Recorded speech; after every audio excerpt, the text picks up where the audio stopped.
একটা মানুষ একসঙ্গে কতগুলো পরিচয় বহন করতে পারে? ধরুন, প্রথমত অভিনয় শিল্পী, তারপরে পরিচালক, চিত্রনাট্যকার, লেখক, সুগৃহিণী, আরো অনেক আছে, বাকিগুলো আড্ডা দিতে দিতে বলবো। যার কথা বলছি তিনি আবার ঠিক ঢাকার মেয়েও না, বাড়ি ছিল চুয়াডাঙ্গায়, চুয়াডাঙ্গা থেকে ঢাকায়, আর ঢাকায় আসার পর সকলের মন জয় করে ফেললেন। এত এত কাজ করে এই সময়ে এসেও পড়াশোনাটা ঠিক চালিয়ে গেলেন, অর্জন করলেন পিএইচডি ডিগ্রি। এই অধ্যবসায়ে তার নিজেকে একটি অন্য উচ্চতায় নিয়ে গেছে। এত সব ভারী ভারী কাজ যিনি করেন, এত সব পরিচয় যিনি বহন করেন, তিনি তো নিশ্চয়ই বড়। সে কারণে তিনি আমার বড় বন্ধু। আজকে আমার অতিথি, আমার বন্ধু ডক্টর নাজনীন হাসান চুমকি। আমন্ত্রণ জানাচ্ছি ডক্টর নাজনীন হাসান চুমকিকে। ওরে, কেমন আছেন? কেমন আছেন? আমি আছি ভালো, কিন্তু আমার তো এই নামে কেউ ডাকে না। এই যে আমি ডাকলাম। দেখি দেখি পালসের কি অবস্থা, ডক্টর যেহেতু। ওরে বাবা, না এই ডক্টর সেই ডক্টর না, দর্শক হচ্ছে এই পরিচয়টা উনি মানে এখনো পর্যন্ত উনি কোথায় দিতে চায় না কেন আমি জানি না। উনি সম্প্রতি পিএইচডি ডিগ্রি অর্জন করেছেন নাটকের, না শিশু নাটকে। তো এইটা আমাদের জন্য ভীষণ রকমের গৌরবের বিষয়। আমি খুব সম্মানিত বোধ করছি আজকে আমার এই আড্ডার অতিথি হচ্ছেন আমার বড় বন্ধু। বড় বন্ধু কেন বলছি না, আড্ডা প্রসঙ্গে আপনারা জেনে যাবেন। এত বড়, এত পরিচয় বহন করলে তো বড়ই হয়, তো বড়কে বড় বন্ধু বলাই ভালো। কেমন আছেন? আমি ভালো। আপনাকে একদম খুব না মানে তাই হওয়া উচিত। আমি তো এটাই ভাবছিলাম যে এরকম এই গেটআপে কেন মানে অন্যেরা দেখার যে আকাঙ্ক্ষাটা, সেই আকাঙ্ক্ষাটা তৈরি যাতে হয়, সেই জন্য আমি আপনার যে গেটআপটা, সেই গেটআপটাতে থাকতে বলছিলাম আর কি। হ্যাঁ, মানে আমি জানি না, আমি তো তখন ওই বিবি রাসেলকে আমি ওইভাবে চিনি না। আচ্ছা, নিউজ পেপার এবং কিছু ম্যাগাজিনের থ্রুতে আমি ওনাকে জেনেছি। ওনার সম্পর্কে, ওনার কাজের থেকে ব্যক্তি বিবি রাসেল এবং ওনার কর্মস্পৃহা যেটা, সেটা আমাকে অনেক বেশি উদ্দীপ্ত করেছে। তো আমরা যখন যমুনা ব্রিজটা হয়ে গেল, ওই রাস্তা দিয়ে যাওয়া শুরু করলাম, তখন যেটা হলো যে দেখি যে বিশাল বিশাল গামছা। আচ্ছা, আর আমি এখনো পর্যন্ত গামছা ব্যবহার করা মানুষ। দেশ বিদেশ, পৃথিবীর পাহাড় পর্বত, বন জঙ্গল, যেখানে যে আমি গামছা থাকবে, আমি একদম গামছাটা না অন্য করে মায়া আছে কেমন জানো। তো আমি দেখলাম যে এই গামছা দিয়ে তো অনেক কিছু করা যায়। আর আমি সবথেকে বড় কথা যে আমি নাম উল্লেখ করতে চাচ্ছি না, একটা দেশীয় পোশাক, সেই দেশীয় ফেব্রিক্স ছাড়া আমি কিন্তু একদম কটন আর লিলেনের মানুষ। আচ্ছা, মানে আর এই গামছার মানুষ। তো আমি বাস্তব জীবনে এই ধরনের পোশাক এই যে শুরু হলো পরা, পরে দেখি যে এটা বিবি রাসেলের মানে কনসেপ্ট, তা উনার ইয়েতেই আমরা উজ্জীবিত। এটা তো ভীষণ। এবং উনি একা একজন মানুষ এই তাঁত শিল্পকে নিয়ে বা গামছাকে নিয়ে যে কত দূর পর্যন্ত দৌড়াচ্ছে, ফাইট করছে। আমি মাঝখানে আমার সুযোগ হয়েছিল তার সঙ্গে আমার আরেকটি প্রোগ্রামের বিষয় নিয়ে কথা বলার। আমি যখন তার এখানে গেলাম, তো উনি তো অ্যাজ ইউজুয়াল মানে খুবই সিম্পল ইয়েতে আছে, বিবি রাসেল তো বিবি রাসেল। তো উনি হচ্ছেন, তার হাতে একটা বেশ মোটাসোটা বই, বইটার প্রচ্ছদটা এত সুন্দর। তাই বললাম যে আচ্ছা আপা, আপনার বইটা অনেক ভালো। বলে যে এটা এআর রহমান আমাকে উৎসর্গ করেছে, আমাকে ফোন করেছিল, তো আমার সম্পর্কে আমি টাইম পাইনি, তো অর্ধেক জুড়ে ও আমার কথাই লিখেছে, এবং ও আর আমার এই বইটাই হচ্ছে এটা। আমি অবাক হয়ে গেলাম, বিবি রাসেল এটা, আমরা বিবি রাসেলের মডেল হয় আনুষ্কা শর্মা। আর আমরা যাই হোক, এটা আমাদের জাতি হিসাবে দুর্ভাগ্য না সৌভাগ্য, এটা আপনারাই বলতে পারবেন। আমরা আমাদের মূল্যায়ন কতটুকু করতে পারি, আদৌ কি পারি কিনা জানি না। যাই হোক, সেটা অন্য একটা প্রসঙ্গ। আমরা অত ভারী ভারী কথায় না যাই, আমরা প্রচন্ড রকমের আড্ডাতে থাকি। যে বাঙালি আড্ডা প্রিয় মানুষ, আড্ডা ছাড়া বাঙালি পেটের ভাত হজম হয় না। তো অনেকদিন পরে আড্ডাবাজি। আমার তালি খাতায় আমি জানি না, এই খাতাটা আমি মেনটেন করি কিছু বিষয় থাকার জন্য। এইখানে আমার প্রথম একটা জানার বিষয়, মানে আমার নিজের জানার জন্য, চুয়াডাঙ্গার মেয়ে আপনি। চুয়াডাঙ্গা বলতে আমরা বেশ একটা দূরবর্তী একটা অঞ্চলের মানুষই মনে করি, ঢাকার থেকে শুরু করি। চুয়াডাঙ্গার মেয়েটা কেমন করে ঢাকায় এলো, ঢাকায় এসে এত মানুষের ভালোবাসা অর্জন করে ফেললো, এই জার্নিটা একটু যদি বলেন। চুয়াডাঙ্গা থেকে ঢাকায় আসা পড়াশোনার সূত্রে, তার থেকেও বড় সত্যি যেটা, সেটা হলো প্রেমের টানে। হ্যাঁ, সিরিয়াসলি, তখন যার সাথে প্রেম করতাম লং ডিস্টেন্স প্রেম ছিল, কুরিয়ারে চিঠি যেত, পোস্ট অফিসে চিঠি যেত। তা তখন একটা সুযোগ আসলো যে ডিগ্রি পাস করার পরে মাস্টার্স করার জন্য যদি ঢাকায় যাই, তাহলে সেই মানুষটার সাথে থাকা হবে, পাশে থাকা হবে।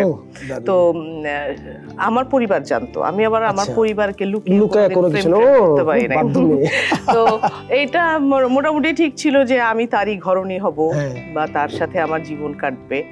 এলাম ঢাকাতে, আসার পর আমি থিয়েটার তো চুয়াডাঙ্গা থেকে করি। আচ্ছা। তো সেখানে পথনাটকও করছি, সেখানে মঞ্চনাটকও করছি, সেখানে ওই মাগুরা ঝিনাইদহেও শো করতে যাচ্ছি। কিন্তু একদম শৈশব থেকে আমার একটা ভয় আছে, অনেক মানুষের ভয়। আচ্ছা, অনেক মানুষের সামনে যাওয়া? না না, অনেক মানুষের মধ্যে আমি যেতে পারি না, কেমন যেন মনে হয় যে আমি সবাইকে হারিয়ে ফেলছি। তখন দরকার হলে ওই যে ওড়নার খুঁট বা শাড়ির খুঁট ধরে রাখবো মায়ের, কিন্তু হারানো যাবে না বা আমি হারিয়ে যাচ্ছি, এইরকম একটা ভীতি কাজ করতো। তা এত বড় শহর, রাজধানী শহর, এবং উনি যেই পেশায় ছিলেন, অনেক ধরনের বড় বড় মানুষদের সাথে তার ওঠা বসা। তা আমি তো তাদের সম্পর্কে সবসময় পড়ে গেছি, জেনে গেছি, কিন্তু তাদেরকে সামনাসামনি দেখার সৌভাগ্য হয়নি। তো আমি না একদম চুপ থাকতাম, এত চুপ থাকতাম যে কেউ কিছু বললে আমি খালি একটু হাসি দিতাম, মুখ দিয়ে উচ্চারণ করে বলতেও আমার একটু কষ্ট হতো, কারণ আমাকে তো জানতে হবে আমার থেকে হাইটে, মানে ইন্টেলেকচুয়াল হাইটে যে মানুষটা বড়, সে কোন জায়গা থেকে কথাটা বলছে, সে কেন কথাটা বলছে, সে কোন মানে মিনিং থেকে কথাটা বলছে, আগে সেটা বুঝতে হবে।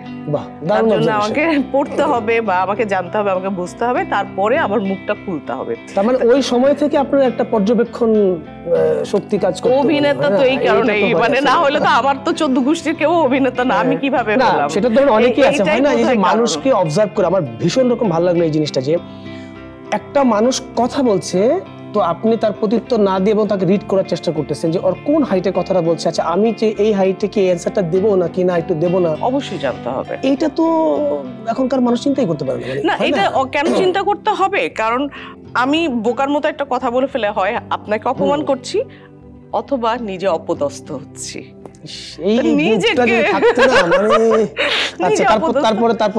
তারপরে তো সবথেকে ইন্টারেস্টিং জিনিস, যে যেই মেয়েটা এত কম কথা বলতো, যেই মেয়েটা একটা মাটির মেয়ে বা একদম মফস্বলের একটা মেয়ে, সাধারণ মেয়ে, যখন এই চুপ থাকার জন্য মানুষ আমাকে পছন্দ করা শুরু করলো, এটাই হয়ে গেল আমার ব্রেকআপের কারণ। যে একে কেন সবাই পছন্দ করে, এ নিশ্চয়ই সিডিউস করে, অথবা এ নিশ্চয়ই ওইরকম একটা ভাইব্রেশন দেয় যার জন্য একে সবাই পছন্দ করে। তো এই মেয়ে নিয়ে তো সমাজে চলাফেরা করা যাবে না। মানে ব্যাপারটা আমি যাচ্ছিলাম এরকম করে পিকে যে ওকে ফাইন, মানে মানুষের, মানে দেখেন এইখানে দুইটা মানুষের কত রকমের, একটা মানুষ, আমরা মফস্বল শব্দটা বলছি, যে মফস্বল থেকে আপনি আসলেন যে উন্নত মানসিকতা নিয়ে শহরের মানুষগুলো ঠিক ততটাই অনুন্নত মস্তিষ্ক চিন্তা করে তাকে ফেলে দিচ্ছে। সেটাও না, শুধু তো তাই না, মানে আমি কিন্তু পড়াশোনা একদম স্ট্রেট ওয়ের একটা মেয়ে, মানে কখনো আমি সেই ক্লাস 1-2 হয়তো ফার্স্ট সেকেন্ড হয়েছি, তারপর থেকে কিন্তু আমি কখনো ফার্স্ট সেকেন্ড হই নাই। আমার first division, second division, second class. Fortunately আমি পিএইচডি হোল্ডার। তো এমন না যে আমি খুব মানে শিক্ষিত, কিন্তু আমি সেই মানুষটার প্রেমে পড়েছিলাম যেই মানুষটা মানসিকতায় উন্নত, অথচ সে কিনা সব থেকে অনুন্নত বিহেভটা করলো, কিন্তু মানে অনুর্বর মস্তিষ্ক। হ্যাঁ, মানে এইটা কেমনে? না, এটা আরেকটা কারণ হতে পারে, সেটা হলো যে আমরা সবসময় স্ট্যাটাস দেখতে চাই, আমরা স্ট্যাটাস মেনটেন করতে চাই। সে হয়তো যখন আমি দূরে ছিলাম তখন একটা মোহ ছিল, মায়া ছিল, যখন কাছে এলাম তখন তার কাছে হয়তো মনে হচ্ছিল যে আমি তার স্ট্যাটাসের না, ওই যে মুখ খুলতাম না, ওইটাও হয়তো আমার কারণ, যে ও তো জানে না, ও জ্ঞানী না, ও বুঝে না, ওর পড়াশোনার লেভেল আমার মতো না, কিন্তু আমার বিশ্বাস এখন আমি তার থেকে অনেক অনেক বেশি পড়া একজন মানুষ। বাহ, যোগাযোগ আছে তার সঙ্গে? না না, প্রশ্নই আসে না। একটা সময় তো তার কথা মানে তার সামনে আসলেও আমি পায়ে পাড়া দিয়ে ব্যথা দেওয়ার জন্য মনে যেতাম, মানে কখন ব্যথাটা দিব এরকম মনে হতো। এখন I am really thankful to him, আমি তার প্রতি ভীষণ কৃতজ্ঞ। ওটা না হলে হয়তো আজকে আমরা না, সেটার থেকেও বড় জিনিস হলো যে আমি এখন যে পরিবারের বউ, আমি যার স্ত্রী, এইরকম একজন স্বামীর আন্ডারে না আসলে আজকে হয়তো আমার নামের আগে ডক্টর আসতো না। আমি নাজনীন হাসান চুমকি এতটা কি বলে এতটা উৎফুল্ল হয়ে জীবনযাপন করতে পারতাম। পাশা ভাই, ক্রেডিট কিন্তু আপনাকে দিয়ে দেওয়া হইলো। না না না, ও সে এমনিতে অলওয়েজ ক্রেডিটেই থাকে, তাই তার ওয়েট কখনোই কমে না। না, এটা ভালো আসলে না, মানে পাশের মানুষটা যদি ওই পরিমাণ সহযোগী না হয় তাহলে তো আসলে এই জার্নিটা করা খুবই ডিফিকাল্ট হয়, একসঙ্গে থেকে যাওয়া। আমরা তো আড্ডাবাজি করবো, আপনি কি খাবেন? আমি চা খাবো। লেবু চা? লেবু চা না, আদা চা। আদা চা, ওকে, আমি বানাচ্ছি। আপনার সেট খুব সুন্দর। Thank you, thank you, thank you. সুন্দর সেটে সুন্দর সুন্দর করে সব কথা বের করে নিচ্ছে। না, কথা তো কথা, আড্ডাবাজিটা যদি হয় না, মানে আড্ডাটা না এখন আমাদের আগের মতো আর হয়ে ওঠে না। তো সেই মানে আমরা ব্যস্ততা, এত কিছু, সবকিছু মিলে আড্ডা আড্ডা দিতে দিতে ঝগড়া, আড্ডা দিতে দিতে গান, আড্ডা দিতে দিতে কান্না, কত কিছু কত কিছু। আপনি যখন ঢাকায় যখন আসলেন, ঢাকার থিয়েটারে আপনার সংযুক্তটা ঘটলো কিভাবে? আমি যখন চুয়াডাঙ্গায় ছিলাম তখন ছিলাম অরিন্দম সাংস্কৃতিক সংগঠন। আচ্ছা আচ্ছা আচ্ছা। আমাদের অনেক বড় একটা টিম, ওরা টিসিএসডি থিয়েটার সেন্টারে যে টিসিএসডি আছে, ওখানে ইয়েতে আসছিল, লম্বা সময়ের একটা প্রশিক্ষণ কর্মশালা আন্ডারে আসছিল। আচ্ছা, আমি আসতে পারি নাই। তা তখন ওখানে আমাদের মাসুম রেজা ছিলেন, শামসুল আলম বকুল ছিলেন, ওনারা তো তখনই ছিলেন। তো আমাদের ওই অরিন্দম সাংস্কৃতিক সংগঠনের ওনারা ডাইহার্ড ফ্যান ছিল মাসুম রেজার। আচ্ছা আচ্ছা, বাহ। তারা এসে সবাই জয়েন করলো ইয়েতে, দেশ নাটকে। আমিও তাদের পিছ পিছ এসে দড়ি ধরে ওখানে জয়েন করলাম। ভাগ্যিস জয়েন করেছিলাম, না হলে তো ইশরাত নিশাতকে পেতাম না, তাই না? ওফ, নিশাদা নিশাদা, উফ, মিস লাইফের অনেক বড় একটা না পাওয়া থেকে বঞ্চিত হতাম। তারপরে আপনি দেশ নাটকে কাজ শুরু করে দিলেন। সেখান থেকে আপনার যখন আপনি টেলিভিশনে কাজ করা শুরু করলেন, ওই সময়টা কত, মানে কোন সময়কালটা কত? টেলিভিশনে কিন্তু আমি মঞ্চ থেকে এসেছি। আমার মঞ্চের যেই কাজ সেটা দেখে মুগ্ধ হয়ে অনন্ত হীরা ভাই, ওনার লেখা ধারাবাহিক নাটক যেতে যেতে অবশেষে তখন কেবল শুরু হলো বিটিভিতে, ওখানে আমাকে প্রডিউসার ছিলেন আহসান হাবিব ভাই।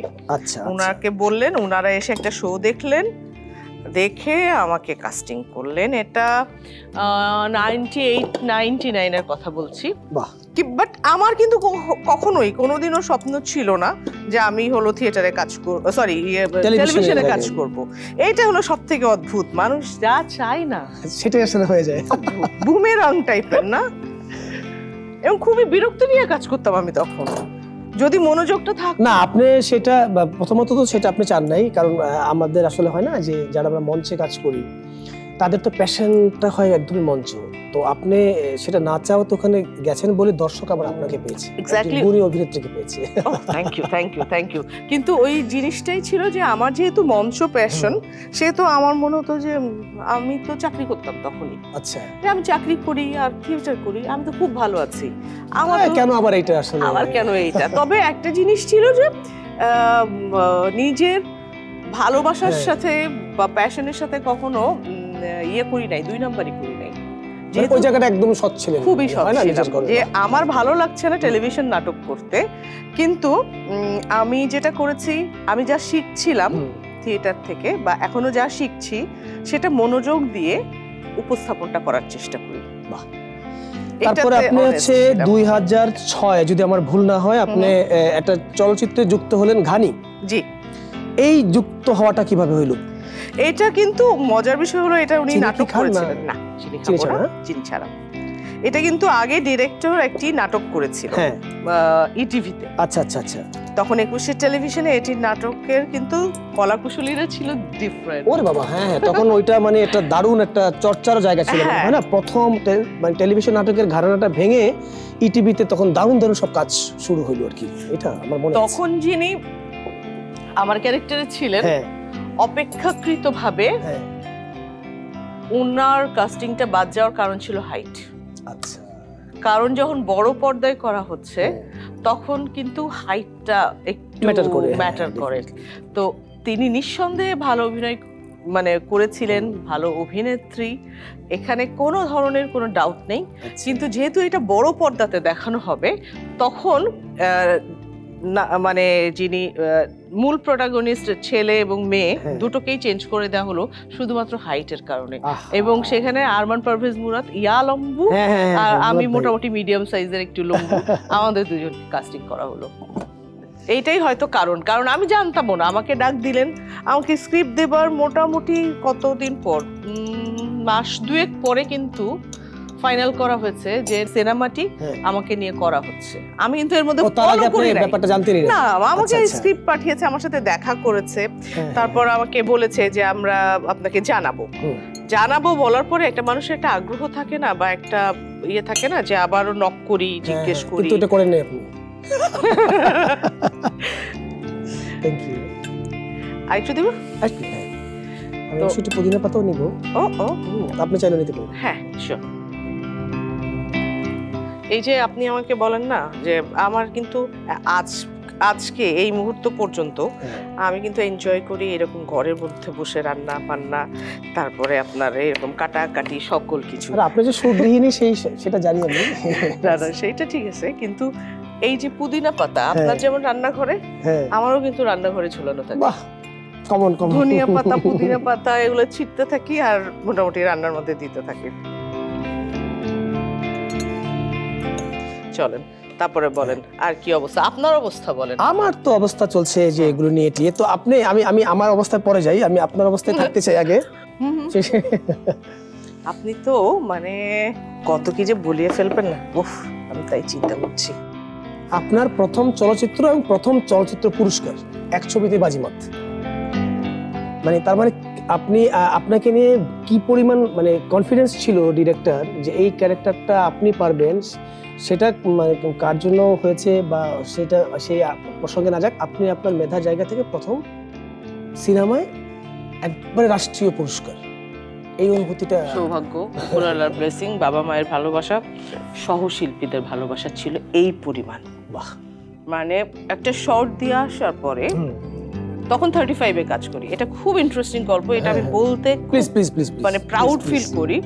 সেটা হলো যে আমি শর্টটা দিয়ে আসলাম যে যেখানে আমার স্বামী মার খাচ্ছি, মেয়ে মারটার খেয়ে মোটামুটি একেবারে বিভৎস চেহারা।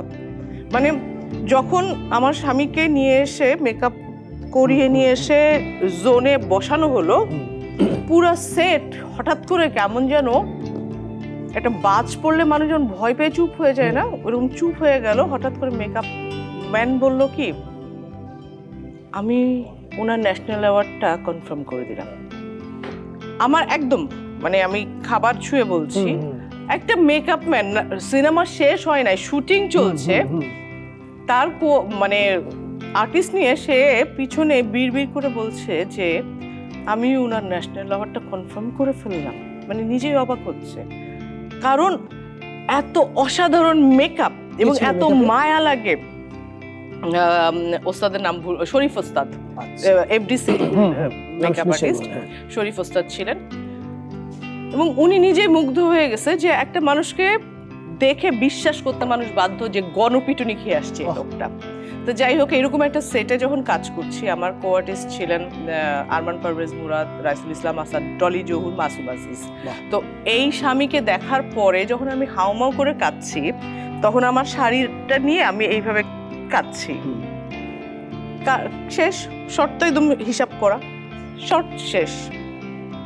মাসুম আজিজ আমার ডাক দিল, তুই জীবনে গ্রামের মানুষের কান্না দেখিস নাই না? এমন নাক মুখ ছিটকে বলছে না, আমার কলিজার শুকায়ে মানে বুক টুক কাঁপুনি শুরু হয়ে গেছে। আমি বললাম যে না, আসলে আমি খেয়াল করিনি। হ্যাঁ, এখন আসারি পিসারি কানতো, আর না হলে হতবাক হয়ে কানতো। জীবনে তোদের মতো এমন স্টাইল করে মুখে কাপড় দিয়ে কানতো না। বললাম ভাই এটা কি করব, আমি তো ভুল করছি। বলে আমি জানি না 35, আমি রিস্ক নিব না, কিন্তু তুমি আমার সন্তুষ্ট করতে পারো নাই। একদম স্ট্রেট মুখের উপরে সমালোচনা। তারপরে তো আমি ঘুরতেছি, আসাদ ভাইয়ের কাছে যাই। মাসুম বলেছে, মাসুম জানে, আমি জানি না তুমি কিভাবে কি করবে। সরক করে সরাই দেয়। 35 তো কে ডিরেক্টরকে বলবে। পরে আমি আমার কোনোদিন কখনো ওই সিনেমাতে কিছু বলে নেই, ডিরেক্টর কিছু বলে না, মানে ডিওপিও হ্যাপি। আমি একটা শটও তখনও পর্যন্ত এনজি চাই নাই আমার। আচ্ছা, ওই দিনের শুটিং যখন দেখছি যে ওই জোনটা ক্লোজ করছে, আমি ওনার কাছে গিয়ে বললাম যে আমি তো কখনো আপনার কাছে কিছু চাই নাই, আমি শুধু আরেকবার এই শটটা দিতে চাই। তো উনি না হতবাক হয়ে মানে রীতিমতো আরেকটা শট নিয়ে ওই সব ঠিক আছে, সব ঠিক আছে। আমি বললাম না, আমার ইচ্ছা আমি আরেকবার শটটা দিতে চাই। তখন খোকন ভাই ছিলেন ক্যামেরাম্যান, উনি বললেন কি মাইয়াটা খুব ভালো আছে রে, একটাও শট এনজি দেয় নাই, কতক্ষণই বা লাগবো, একটা ক্লোজ মাইরা দিই, চল যাই দোস্ত। চাইছে, ছোট মানুষ চাইছে। এই আমার ভাগ্যটা খুললো। আমি তখন শটটা দিলাম এবং তখন মাসুম ভাই জাস্ট উঠে এসে আমার বুকে জড়াই ধরল এবং বললো তুই পারছিস। বললাম কি পারছি? বলে কি ডিরেক্টরে রাজি করাইতে পারছিস আগে, তারপরে তোকে যে বলছি তুই যে এটা গ্রহণ করে সেভাবে আবার দিছিস। এটা ছিল একটা যে প্রতি মুহূর্তে ওনারা গাইড করতেন। আর দ্বিতীয় যেটা ছিল যে আমি বাপের জন্মে ঘানি দেখি নাই। আচ্ছা, মানে কি করে ওই প্রসেসিংটা? তো প্রথম দিন যাওয়ার পর থেকেই সিকোয়েন্স ছাড়া যখন অন্যদের সিকোয়েন্স হচ্ছে তখন আমি খালি ঘানিটা দেখতাম এবং বোঝার চেষ্টা করতাম। তখনও কিন্তু 2006 সালে আমরা ইউটিউবে অতটা পারদর্শী হই নাই এবং ইউটিউবে ঘানি আসার তো প্রশ্নই আসে না, মানে ঘানি ঘুরছে ওটা ভিডিও আসার প্রশ্নই আসে না। খালি দেখতাম, আমার মনে হতো যে এই জিনিস টানলে আমি কিভাবে আমার ফিলিংসটা ইয়ে করব। তখন পুরো ইউনিটকে রিকোয়েস্ট করলাম যে ঘানি যেই ইয়েটা ওইটার সাথে পাথর বাঁধতে। এই সাইজের একটা পাথর বাঁধলো, তাতে ওয়েটটা তৈরি হবে। এই সাইজের পাথর ইয়ে করলো। আমি ডিরেক্টরকে বললাম যে আমি এই ভারটা বহন করতে চাই, সেই ক্ষেত্রে আপনি কি করবেন? উনি বললেন কি দরকার, তুমি অ্যাক্টিং করবা? আমি বললাম না, আমাকে ফিল করতে হবে। থিয়েটারের মানুষ, এখনো এত বড় মাপের অভিনয় শিল্পী হই নাই যে পারবো, আমাকে একটু হলেও ফিল করতে হবে। তখন উনি ইয়ে করলেন যে ইউনিটের একটা টিমকে দিলেন যে ওই দিক দিয়ে তোরা টান দিবি, এদিক থেকে ও এটা ঘোরাবে। বিশ্বাস করেন আমি কিন্তু তার আগে শর্ট দিয়ে ফেলেছি যে ঘানি টানার কারণে আমার এই জায়গাটাতে একটা দাগ হয়েছে। কিন্তু অরিজিনালি যেদিন আমি ওই ঘানিটা ঘুরালাম সেদিন যে দাগটা পড়েছিল সেটা আমার মিনিমাম 8 দিন ছিল সেই দাগ। তো এই যে পরিশ্রম, কোনো কিছু পাওয়ার জন্য পরিশ্রম করিনি, জিনিসটাকে বিশ্বাসযোগ্য করার জন্য। জিনিসটা আমার ওই চরিত্রটাকে আমি যেন মানুষের হৃদয় ছুঁয়ে যাই সেজন্য আমি চেষ্টা করেছিলাম। ওই যে বললাম না, ফাঁকিবাজিটা করতে শিখিনি। তো আজকেও যদি ঘানি অনেয়ার যায় আমি মিনিমাম 20টা কল পাই যারা মানুষগুলো কাঁদছে, দর্শকরা কাঁদছে। এটাই আমার পাওয়া, এটাই পাওয়া। এটা অনেক বড় প্রাপ্তি, মানুষের ভালোবাসা অনেক প্রাপ্তি। আপনি আসার আগে আমি বলছিলাম যে একটা মানুষ কতগুলো পরিচয় বহন করতে পারে। হয় না যে আমরা একজন আমি এইটা করি, আমি ওইটা করি, কিন্তু নাজনীন হাসান চুমকি কত কিছু করে। নাজনীন হাসান চুমকি নাটক লিখে, নাজনীন হাসান চুমকি বই লিখে, নাজনীন হাসান চুমকি নাটকের নির্দেশনা দেয়, মঞ্চে অভিনয় করে, চলচ্চিত্রে অভিনয় করে, নাটকে অভিনয় করে, আবার সে সব সুগৃহিণী, এত কিছু, এত পরিচয় ছাপিয়ে আবার পড়াশোনা, আবার হচ্ছে পিএইচডি ডিগ্রি অর্জন। এই যে এত কিছু, এত পরব, এই পরবগুলো সামাল দেন কিভাবে? আমি যখন যে কাজটা করি মনোযোগ দিয়ে করি, আর এতগুলো কাজ কিন্তু করতে পেরেছি ভালো লাগা থেকে। আচ্ছা, মানে ভালো না লাগলে সে আমাকে দিয়ে কিছু করানো যায় না, আমি করতেও পারি না। আমার যখন মনে হয় যে আমি লিখবো তখন মোটামুটি লেখার মধ্যেই ডুবে থাকি। আমি যখন পড়বো তখন আমি পড়ার মধ্যেই ডুবে থাকি। আমি পিএইচডি চলাকালীন সময়টাতে আমি আসলে খুব কঠিন, মানে খুব কষ্ট করে 2 থেকে 2.5 বছরের মধ্যে আমার ফাইনাল থিসিস নামিয়ে ফেলেছি। আচ্ছা, এর মধ্যে আমার সেমিনারও ছিল, অনেক অল্প সময়ের মধ্যে, খুবই অল্প সময়ের মধ্যে, কিন্তু লম্বা সময় জার্নি। মাঝখানের সময়টা আমি একদমই মানে বিচ্ছিন্ন হয়ে গিয়েছিলাম, একদমই মানে চাই নাই আর পড়াশোনা করব। তা যাই হোক, সে লম্বা গল্প। তো এই সময়টার মধ্যে আমি কিন্তু ঘরের বাজার করেছি, আমি কিন্তু ঘরে রান্না করেছি, ঘরে কার কোন কতটুকু খাবার আছে সবকিছু দেখেছি, শুধু মিডিয়াতে কাজ করিনি। আবার মিডিয়াতে কাজ করিনি, কিন্তু আমার ফোন আসছে, আমি বলছি যে আমি আর একটু পার্সোনাল প্রবলেমের কারণে আমি কাজটা করতে পারছি না, কিন্তু কাউকে জানাই নাই যে আমি পড়াশোনা করছি। মানে এই বুড়া বয়সে কেউ পড়াশোনা করে? তো কিন্তু যখন মনে হচ্ছে যে আমি খুব অসুস্থ বোধ করছি, যে আমি অসহায় বোধ করছি, যে আমি আদৌ এই পড়াটা শেষ করতে পারবো না, আমি লিখতে পারছি না, আমি ঠিক খেই হারিয়ে ফেলছি, তখন কিন্তু আমি আবার শুটিং করতাম।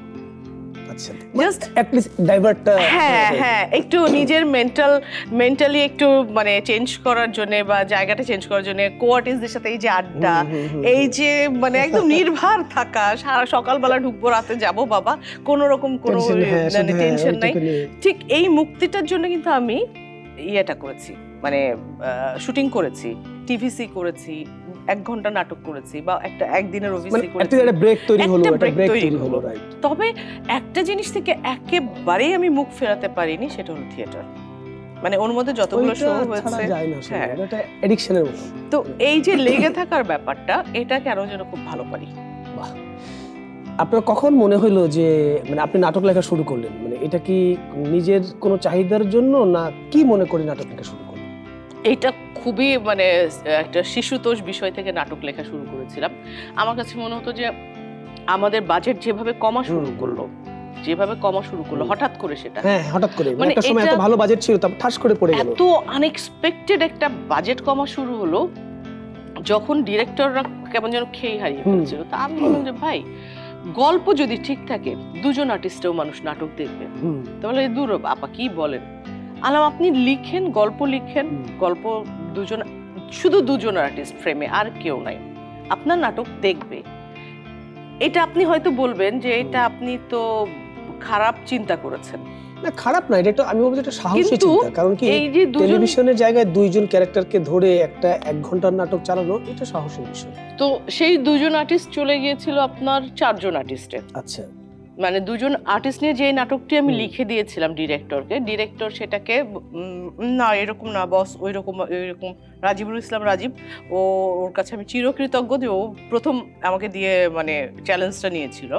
তো পরে সেটা 4 জন আর্টিস্টে গেল, এবং 4 জন আর্টিস্টের মধ্যে পাবেল ভাই, দিলারা জামান, আর একজন ছিলেন রিচি সোলাইমান, আর তাদের একটি সন্তান। তো কোনো একটি কারণে রিচি সোলাইমানের ডেটটা ঠিক ম্যাচ করাতে পারছিল না। এদিকে পাভেল ভাই এবং দিলারা জামান আন্টির ডেট নিয়ে নেওয়া হয়েছে।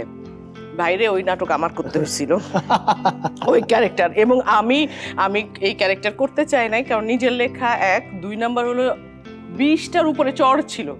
আমি এই একটা জিনিস মিডিয়াতে ভয় পাই, সেটা হলো মাইর খাওয়া, চড় মানে চট দিতে দেবার আগে আমার মোটামুটি এনজি শট হয়, কয়েকটা এনজি শট হয়, যে আমি একবার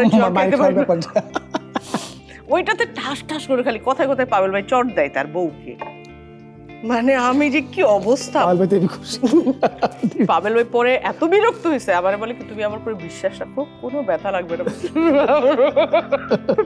কিন্তু পরে আমাকে ওটা করতে হয়েছিল। আর আমি যে 2 চরিত্রের যে স্ক্রিপ্টটা লিখেছিলাম, ওই নাটকের নাম কি ছিল?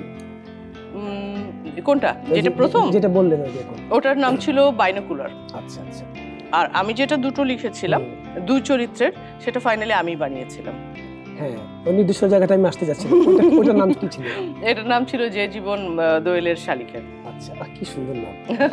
তো এটা আমার মানে ফাইনালি বানাতে হয়েছিল, কারণ ডিরেক্টররা ভয় পাইতেন মানে কিভাবে সম্ভব, 2 জন আর্টিস্ট, কেউ দেখবে না। তো মজার বিষয় হলো যে কেউ দেখবে না, কিন্তু চ্যানেল বানাতে চেয়েছে। বাহ। কেউ দেখবে না, এডিটর এডিটিং করতে চেয়েছে, এবং এডিটর আলাদা একটা ডিভিডি রাইট করে রেখেছে তার বউয়ের জন্য, যে এটা সে দেখাবে। হ্যাঁ, কেউ দেখবে না, কিন্তু আমার ফিমেল আর্টিস্ট বলছে যে আপা তুমি কি আমার ঘরের মধ্যে ক্যামেরা লাগাই রাখছো? পাবেল ভাই বলে কি তুমি আবার এত বড় হইলে কবে?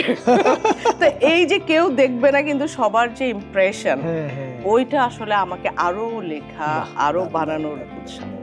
আপনি একই বৃত্তে যেটাতে মেরিল প্রথম আলো অ্যাওয়ার্ড পেলেন, একই বৃত্তে এত খবর আছে।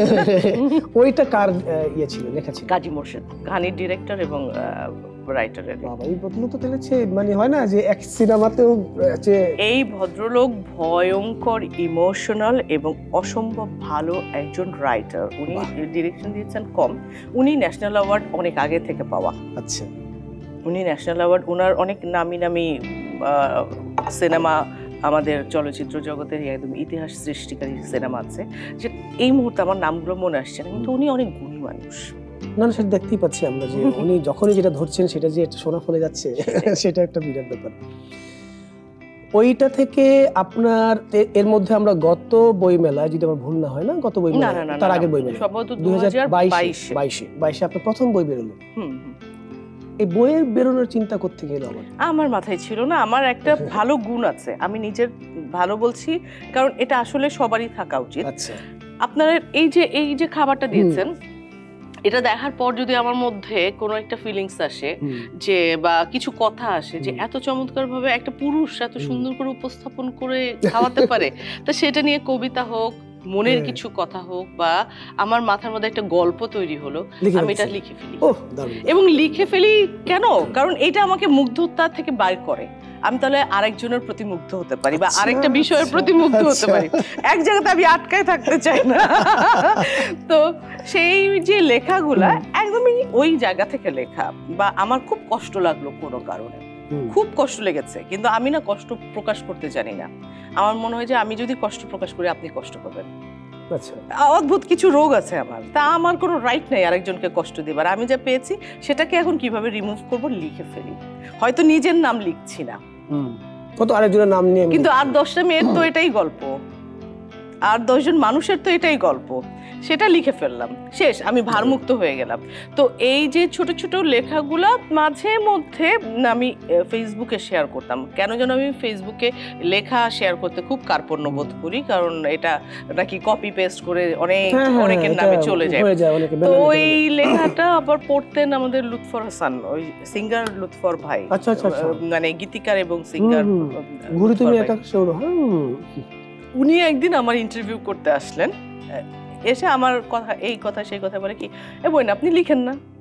আমি লিখি তো ভাই। বলে কই লেখাগুলো কই? বলে পড়ে থাকে এদিক ওদিক। আসলে পড়ে থাকে, স্ক্রিপ্টের পিছনে লেখা, স্ক্রিপ্ট প্রিন্ট করে নিয়ে আসছি, তার পিছনে হয়তো লেখা। না না, যে খামটা, ও আচ্ছা আচ্ছা, খাম, হ্যাঁ হ্যাঁ, যেটা হ্যাঁ, যে খামটা বাঁশপাতা, যে খামের মধ্যে করে স্ক্রিপ্ট প্রিন্ট করে নিয়ে আসছি, সেই খামের মধ্যে লেখা।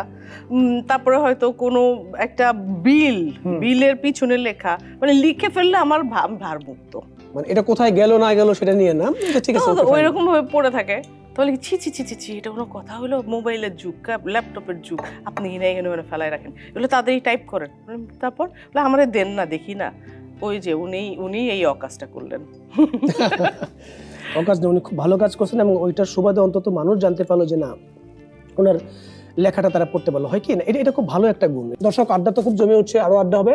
তার ফাঁকে হচ্ছে আমি একটা বিস্কুট খেয়েছি, ছোট্ট বিজ্ঞাপন বিরতিতে যাচ্ছি, ফিরে আসবো আমার বিস্কুট খাওয়া শেষ হয়ে। দর্শক, ফিরে এলাম বিজ্ঞাপন বিরতির পরে। আড্ডা জমছে, আড্ডা চলছে। আপনি একের পর এক এরপরে বেশ অনেকগুলো সিনেমা করলেন, ঘানি করলেন, ঘানির পরে আর কি করলেন? তারপরে ঘানির পরে একই বৃত্তের পরে আসলে আমার সিনেমা ভাগ্যটা আর কখনোই ওইভাবে আমাকে কি বলে, এই যে আপনি যেমন মানে কি বলে এটাকে, উল্লসিত ছিলেন, আমি আর কখনো আমার সিনেমা লাইফ নিয়ে আমি আর উল্লাস প্রকাশ করতে পারিনি, বরং আমি কষ্ট পাই। যে মানে আপনি দুটো সিনেমা করলেন? দুটো না, আমি লালন করেছি, তারপর আমি ঘানি, তারপরে আমার একই বৃত্তে, তারপরে করলাম আমি মীর সাব্বিরের রাত জাগা ফুল, তারপরে করলাম আওয়াল ভাইয়ের, হলো আমাদের আওয়াল রেজা ভাইয়ের একটি সিনেমা, এই যে রাত জাগা ফুল, এবং এই যে আওয়াল ভাইয়ের মেঘ রোদ্দুর খেলা, এগুলোতে সব আমি না গেস্ট অ্যাপিয়ারেন্স করেছি। আমি বলছি না যে আমাকে সেন্ট্রাল ক্যারেক্টার করতে হবে, কারণ আমি খুব বিশ্বাস করি বয়সটাকে, সময়টাকে, বাস্তবতাকে খুব বিশ্বাস করি। এগুলো বিশ্বাস না করলে তো নিজেই অসুস্থ হয়ে যাবে। না না, এটা তো বিশ্বাস করতে হবে। তো আমি চাই যে আমি ওইভাবেই ওই চরিত্রটাই করব, যে চরিত্রটা লাইক পাপ্পুর মিমি আপার চরিত্র। মিমি আপা তো সেন্ট্রাল ক্যারেক্টার না, সি আমার হলো সুমি, এরা হলো মূল হিরো হিরোইন। কিন্তু মিমি আপা কিন্তু ওখানে দারুণ ভাবে তার মিমি আপা, চঞ্চল দা, ওনারা আরেক এমন প্রোটাগনিস্ট ছিলেন যাদেরকে ওই সিনেমাতে অস্বীকার করা যাবে না। একদমই না। আমি চাই সেই ক্যারেক্টারটা। আমি বলছি না যে আমি মিমি আপার ক্যারেক্টার চাই, কিন্তু এই ধরনের চরিত্রগুলোতে তো আমাদেরকে নিয়ে ভাবা যায়, ভাবেন না। হ্যাঁ, এইটা না আমাদের একটা সংকট বলবো নাকি দৈন্যতা বলবো আমি জানি না, মানে এই শব্দটা কি হওয়া উচিত আমাদের এখানে। এই না অত দেখেন আমাদের পার্শ্ববর্তী দেশে কিন্তু এই বয়সটাকে নিয়ে এমন দারুণ দারুণ সব চরিত্র আছে। আমি ওই দিকে যেতে চাই, মানে ওই আপনার এই আলোচনার সাথে আলোচনা করতে চাই, কিন্তু একটা জিনিস সব থেকে আমার হতবাক লাগে। আমি এই যে 2025 সালের যেই জন্মদিনটা আমার আসবে, আমি কিন্তু 48 এইজে পড়বো। আমি কখনো বয়স লুকাই না। না, এটা আপনি ভীষণ স্পষ্টবাদী মানুষ। আমি কখনো বয়স লুকাই না। এখন 48 এইজের এই মানুষটাকে অলমোস্ট মিডল এজ থেকে শুনতে হয়েছে, এই আপনি এত মোটা কেন, আপনাকে কাস্টিং এর কথা চিন্তা করলে দেখি যে আপনি এমন মোটা হয়েছেন যে আপনাকে কাস্টিং করতে পারি না। আরে ভাই, 48 এইজের একটা মানুষ আর কত শুকাবে, আর কত শুকাতে পারে? আমার হার্ডিরও তো একটা ব্যাপার আছে রে ভাই। আমি দেখা যাবে যে আমি নিজের সাথে যুদ্ধ করে শুকানোর জন্য আমি এমন শুরু করলাম যে আমার হাড় মানে ভেঙে গেল, আমার শরীরের প্রপার আমার একটু সিনেমা দেখা আমাদের হলো মোটা চিকন, এইটা দেখা হয়, এইটা করে আমাদের ওটিটিতে কাজ পেতে হবে, এটা করে আমাকে সিনেমাতে কাজ পেতে হবে। আমি খুবই সৌভাগ্যবান, আমি এখনো নাটকটা করে যাচ্ছি, কিন্তু ওই সেক্টরগুলোতে কাজ পেতে হলে আমাকে টু মাচ সেক্সি হতে হবে, টু মাচ স্কিনি হতে হবে। ওয়াই? আমার এইজ কত আপনি জানেন? হয়তো আপনার মায়েরও বয়স আমার বয়সের থেকে কম। I am really sorry. আমার কথা হলো যে এই আপনারা যখন দেখছেন যে আমি অনেক বেশি বাল্কি, আমি অনেক বেশি হলো মানুষ, তখন কিন্তু আপনি অপরাজিত আঢ্যর সিনেমা দেখে ইমোশনে চোখ মুছছেন। আমি কেবলই নামটা নিতে চাচ্ছিলাম যে এই যে আমি ওনাকে ছোট করছি না, আমি ওনাকে ছোট না, উনি যথেষ্ট, উনি তো মানে উনি অ্যাজ এ পারফর্মার ভীষণ ভালো। আমি অপরাজিতা, ওই যে একটা সিনেমা উনি করলেন দেবপ্রসাদ আর হচ্ছে নন্দিতা রায়ের একটা সিনেমা হামি তো উনি এক স্কুল টিচারের অভিনয় করলেন। উনি কিন্তু মনোযোগটা কেড়ে নিয়েছে। হ্যাঁ, এবং ওই বয়সে ওই তার ফিজিক্স প্রাক্তনের নায়িকা রে ভাই, প্রাক্তনের নায়িকা, চিনির নায়িকা রে ভাই, একাই যিনি আসলে গোটা সিনেমাটাকে টেনে নিয়ে গেল। আচ্ছা, বাদ অপরাজিত আঢ্য বাদ, আমার অপর্ণা সেন যদি এখনো স্ক্রিনে আসে, 80+, রূপা গাঙ্গুলি যদি এখনো স্ক্রিনে আসে, তো আমার মনে হয় আমাদের মেধার প্রতি আরো বেশি আত্মবিশ্বাস বাড়ানো। আমার কাছে হতবাক লাগে যে আপনি এই সিনেমা বা এই প্রোডাকশন গুলো দেখে আপনি চোখ মুছবেন, আর বাংলাদেশে হলো আপনি স্কিনি খুঁজবেন। তাহলে তো হবে না। আপনি এই মিডল এজ এর মানুষগুলোকে অস্বীকার করবেন না। ধন্যবাদ আমাদের, আমি জানি না। সুতরাং এখন মনে হলো যে আমার এই শব্দটা অ্যাপ্রোপ্রিয়েট। এটা হলো, এখন আমার কথা হলো যে ঠিক আছে, আমার বয়সী একজন মানুষ এখনো পর্যন্ত নায়িকা, ফাইন, কিন্তু লাখে একটা যেমন হীরা পাওয়া যায়, প্রত্যেকটা ঝিনুকেই কি মুক্তা পেতে হবে, বা প্রত্যেকটা ঝিনুক কি মুক্তার উপযুক্ত? যে কয়টা আপনি মুক্তা পাচ্ছেন সেটা দিয়ে সুন্দর মতো আপনি মালাটা গাঁথুন না। তা আমরা কি একেবারেই মুক্তা হওয়ার যোগ্যতা আমাদের নাই? তাহলে ওই যে অ্যাওয়ার্ডগুলা আরো ইন্টারেস্টিং। আমি এত জোর নিয়ে কেন কথা বলছি বা বলতে পারি এত উঁচা গলায়, 2006 সালে যে অ্যাওয়ার্ডটা আমি পেয়েছি, সেটা কোনো দলীয় সরকার তখন ছিল না, তত্ত্বাবধায়ক সরকার ছিল। আচ্ছা, ঠিক আছে। আমি যখন মেরিল প্রথম আলো অ্যাওয়ার্ড ক্রিটিক বেস্ট অ্যাওয়ার্ডটা পেলাম, আমার সাথে মৌসুমী ম্যাডাম এবং হলো এদিকে ছিলেন হলো তমা মির্জা বা শাবনূর ম্যাডাম ছিলেন। মাঝখান থেকে নাটকের একটা অখ্যাত একজন মানুষকে এমনি অ্যাওয়ার্ডটা দিয়ে দিল? নিশ্চয়ই না। তো তো আর আমি বলছি না আর যে কিভাবে যোগ্যতা প্রমাণ করব, আর কতভাবে আমি কিভাবে যোগ্যতাটা প্রমাণ করলে আসলে দর্শক এটা আপনাদেরও বোঝা উচিত। হ্যাঁ, এগুলো মাথাতেও নিতে চাই না, কারণ নিলে আসলে নিজের নিজের আমি বলি না কখনোই যে আমি যোগ্য, কারণ আমি তো অলওয়েজ শিখছি। আপনি মাঝখানে একটা ওটিটি করলেন, ওটিটি প্ল্যাটফর্মের মরীচিকা। জন্য, মরীচিকা, সেখানে একটা অন্য চুমকিকে আমরা দেখলাম, খুবই স্টাইলিশ। যদিও আমরা গল্পটা আমাদের অনেক পরিচিত গল্প নিয়ে তৈরি হয়েছে, সেদিকে না যায়, কিন্তু একটা ক্যারেক্টার যে পোর্ট্রে, সেই জায়গায় আপনি নিজেকে ওই জায়গায় নেয়ার জন্য আপনি যেটা আপনি, আমি কথাটা কেন বললাম যে আপনি বলছেন আপনার ফিজিক্স, আপনার এজ, ওকে ফাইন, কিন্তু ওই ক্যারেক্টারও কিন্তু আপনি এই জিনিসটা নিয়েই কিন্তু দাঁড়িয়েছেন। আমার কিন্তু একটা বারের জন্য মনে হয় নাই। এই যে আপনি আমাকে দেখেছেন, আমাকে নিয়ে মানে ওইভাবে আপনি আমার সুনামটা করছেন, কিন্তু অল ক্রেডিট আমি দিব শিহাব শাহীন। আমার ডিরেক্টর, একজন ডিরেক্টর হিসাবে উনি আমাকে এই চরিত্রটা দেখতে পেরেছেন। আর সেকেন্ডলি আমি দিব কাকে জানেন? আমার কস্টিউম ডিজাইনারকে, যেটা সান ছিল। হ্যাঁ, সান চুমকি আপা কতটুকু ক্যারি করতে পারবে এটা আমি সব সময় বলি। আজ আমাকে হয়তো এই পোশাকে দেখে অনেকেই অবাক হবেন, কিন্তু বাস্তবের এটাই আমার পোশাক। আমি খুব ঢোলা ঢালা, আমার থেকে মোটামুটি 4 সাইজ বড় কাপড় চোপড় পরি। আমি একটু মানে খুব আরামায়েশে চলাফেরা করতে পছন্দ করি। পোশাকটাকে আমি ওইভাবেই ক্যারি করি। তো সেখানে আমি নাজনীন হাসান চুমকি আমার ওই ক্যারেক্টারটা অনুযায়ী আমি কোন পোশাকটা ক্যারি করতে পারছি, যার জন্য আমি আরো বেশি সাবলীল ছিলাম।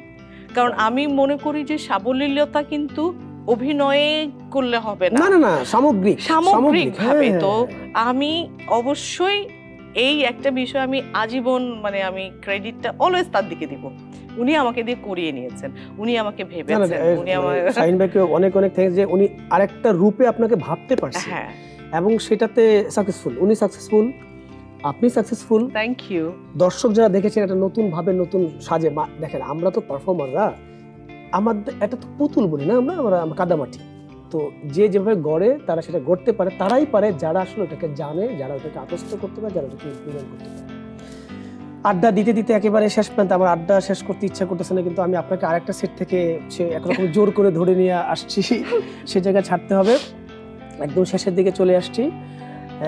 আরো আকাঙ্ক্ষা মনের মধ্যে যে আবারও যদি কোনো আড্ডাবাজির মধ্যে আবার আপনাকে এভাবে পাই, তাহলে আমি খুবই মানে কি বলি এটাকে, আরো সম্মানিত বোধ করবো। আমরা যখন প্রস্থান করি জীবন থেকে বা পৃথিবী থেকে, তখন আমরা তাদেরকে নিয়ে অনেক গুণী, অনেক অনেক কথা বলি, অনেক ইমোশনের কথা বলি। আমি এখন এই কথাটা বিশ্বাসই করতে চাই না। আমি চাই যে মানুষটা বেঁচে আছে, আমি যে তাকে ভালোবাসি, আমি যে তাকে রেসপেক্ট করি, আমি তার জন্য আমার অনুভূতি তৈরি হয়, এটা আমি তাকে জানাতে চাই। Thank you. হ্যাঁ, কারণ তাইলে উনি জানবে যে, উনিও বুঝলো যে এই মানুষটা আমার প্রতি তার এই জায়গাটা আছে, তার হয়তো একটু ভালো লাগাটা কাজ করবে, এটা উচিত। সে চলে গেলে আমি এটা বলে সে তো জানলো না, অন্য মানুষ জেনে কি হবে, যাকে বলতে চাই। কিন্তু এই যে জানলো, সেটা যেটা হয় কি, তার কর্মস্পৃহা, তার মানে প্রাণ শক্তিটা না বেড়ে যায়। হ্যাঁ, তাই হওয়া উচিত। দর্শক, আমরা একদম শেষ প্রান্তে আমরা বিদায় নিচ্ছি এবারের মতো করে, কিন্তু আড্ডাবাজি থামবে না, চলবে। আবার কোনো পর্বে আবার কোনো বন্ধুকে নিয়ে হাজির হবো আপনাদের সামনে। সেই পর্যন্ত ভালো থাকুন, সুস্থ থাকুন, আর ওই যেটা বলি সবসময়, নিজেকে যত্ন রাখুন।